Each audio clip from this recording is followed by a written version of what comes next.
আসসালামু আলাইকুম সুপ্রদর্শক সবাইকে আমন্ত্রণ জানাচ্ছি আজকের আপডেটের সাথে আছি আমি শারমিন আরা। দর্শক যশোর থেকে আমি যুক্ত হয়েছি আপনাদের সাথে। গোবরা যে সরকারি প্রাথমিক বিদ্যালয় আছে এখানে যশোর যে সদর উপজেলা নির্বাচন অনুষ্ঠিত হচ্ছে সেই নির্বাচনের সকল তথ্য আপনাদেরকে আমি সকাল থেকেই দিচ্ছি একে একে। আমাদের সাথে এখন আছে আমাদের যশোরের সম্মানিত নেতা জেলা ছাত্রলীগের সভাপতি সহ সভাপতি রুহুল কুদ্দুস। আমরা রুহুল কুদ্দুস ভাইয়ের সাথে কথা বলবো এবং ভোট সম্পর্কে আপনাদেরকে সকল বিস্তারিত তথ্য দিব। তার আগে আরেকটু জানিয়ে রাখি, এখানে কিন্তু কড়া নিরাপত্তার মধ্য দিয়ে ভোট গ্রহণ চলছে। সকাল 8টা থেকে ভোট গ্রহণ শুরু হয়েছে। আমি প্রথম ভোটারকে আপনাদের মাঝে তুলে ধরার চেষ্টা করেছি। দর্শক, এখানে বহিরাগত কোনো কাউকেই কিন্তু অ্যালাউ করছে না এবং কঠোর নিরাপত্তার মধ্য দিয়ে কিন্তু এই কেন্দ্রটি বিশেষ করে আমি দেখতে পাচ্ছি এখানে ভোট গ্রহণ চলছে। এই ব্যাপারেই আমি মূলত রুহুল কুদ্দুস সাহেবের সাথে কথা বলবো, জানতে চাইবো এই ব্যাপারে। আসসালামু আলাইকুম। ওয়ালাইকুম আসসালাম। কেমন আছেন? ভালো। আপনি? কি নাম? রুহুল কুদ্দুস, যশোর জেলা ছাত্রলীগের সহ-সভাপতি।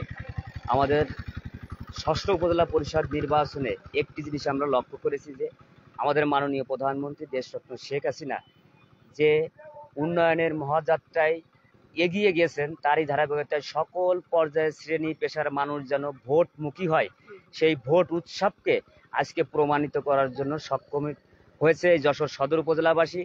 এখানে দীর্ঘদিন আমাদের এই লেবুতলা ইউনিয়নের গুবরা যে সরকারি প্রাথমিক বিদ্যালয়ের দীর্ঘদিন ধরে সন্ত্রাসীদের আবরণ্য বিরাজ করছিল।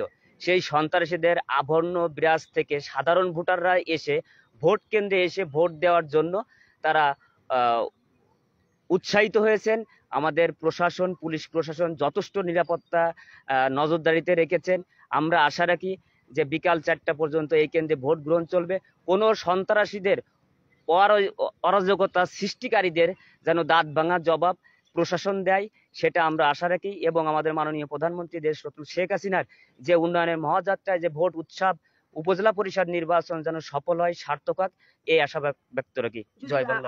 আমার একটু যদি তথ্য দিতেন আপনাদের প্রার্থীগুলোর নাম এবং প্রতীকগুলো যদি একটু আমাদেরকে সংক্ষেপে বলতেন।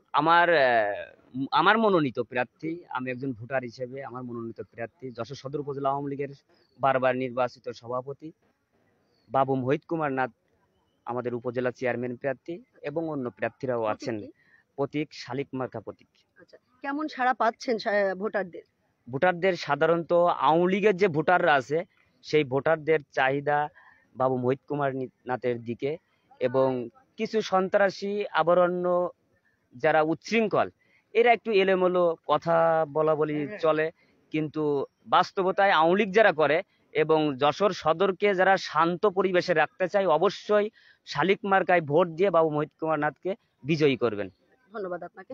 আমরা একটু কথা বলছিলাম, দর্শক আমরা কথা বলছিলাম সম্মানিত যশোর জেলার সহ সভাপতি ছাত্র দলের ছাত্রলীগের দুঃখিত সহ সভাপতি রুহুল কুদ্দুসের সাথে কথা বলছিলাম। তিনি যেমনটি জানাচ্ছিলেন মাননীয় প্রধানমন্ত্রী জননেত্রী শেখ হাসিনার যে উন্নয়নের ধারা অব্যাহত আছে, সেই উন্নয়নের ধারা অব্যাহত রাখার জন্য আরো উন্নয়নের জন্য কিন্তু তারা তাদের প্রার্থীকে ভোট দিতে বলছিলেন। এবং এখানকার যে পরিস্থিতি তিনিও বলছিলেন, আমিও যেমনটি বলেছি, কঠোর নিরাপত্তার মধ্য দিয়েই কিন্তু সকাল থেকে বিজিবি, পুলিশ প্রশাসন, আনসার বাহিনী সকলে কিন্তু এখানে অবস্থান করছে কড়া নিরাপত্তার মধ্য দিয়ে। বহিরাগত আমি এখন পর্যন্ত কাউকেই কিন্তু দেখতে পাচ্ছি না যে কাউকেই তারা প্রবেশ করতে দিচ্ছে একমাত্র ভোটার ছাড়া, এবং কঠোর ভাবে কিন্তু তাদেরকে পর্যবেক্ষণ করছেন তারা আসলেই ভোটার কিনা বা বাইরের কোনো কেউ কিনা।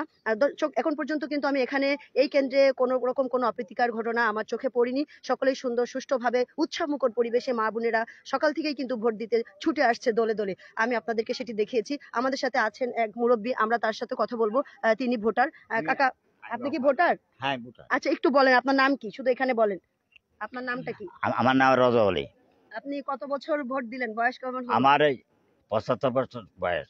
আপনি আমাদেরকে যদি একটু সত্য তথ্য দিতেন যে এই যে মার পেটে বেড়ে দিলে আমি করি আমলিক করি। আচ্ছা, এই যে এত আমি উৎসবমুখর আমলি ভোট ছাড়া হচ্ছে, এরকম ভোট অনেকদিন হয় না। হ্যাঁ, এরকম হয় না। হ্যাঁ? কেমন লাগছে অনেকদিন পর ভোট দিতে? এইবার ভোট দিতে ভালো হচ্ছে। কেমন প্রার্থীকে চাচ্ছেন আপনারা বিজয়ী দেখতে? আমি চাচ্ছি দত কলম। আচ্ছা, আপনার পছন্দের প্রার্থী। হ্যাঁ, পছন্দ। আচ্ছা, ধন্যবাদ। ভোট কি দিতে পেরেছেন? না, আমি ভোট দিতে যাবো। আচ্ছা, ঠিক আছে। দর্শক, আমরা কথা বলছিলাম ভোটারের সাথে, যার যার পছন্দ মতো তারা ভোট দিচ্ছে, ভোটের অধিকার প্রয়োগ করছে তাদের। আমাদের মাননীয় প্রধানমন্ত্রী জননেত্রী শেখ হাসিনা কিন্তু বলেছেন যে এখন থেকে কিন্তু এরকমই ভোট হবে এবং তাদের অধিকার, সাধারণ জনগণ তাদের অধিকার তারা প্রয়োগ করবে। আমার ভোট আমি দেব, যাকে খুশি তাকে দেব, এই প্রবাদ বাক্যটা কিন্তু সত্য হতে চলেছে। অনেকদিন পর কিন্তু আনন্দমুখর পরিবেশে যে ভোট হচ্ছে সেটি আমি আপনাদের মাঝে তুলে ধরার চেষ্টা করলাম। গোবরা প্রাথমিক সরকারি যে বিদ্যালয় আছে সেই বিদ্যালয় থেকে। পরবর্তীতে আমি আবারও যুক্ত হবো। সেই মধ্যে সবাই ভালো থাকবেন, সুস্থ থাকবেন, সত্যের পথে থাকবেন। সত্যের জয় হোক। আসসালামু আলাইকুম।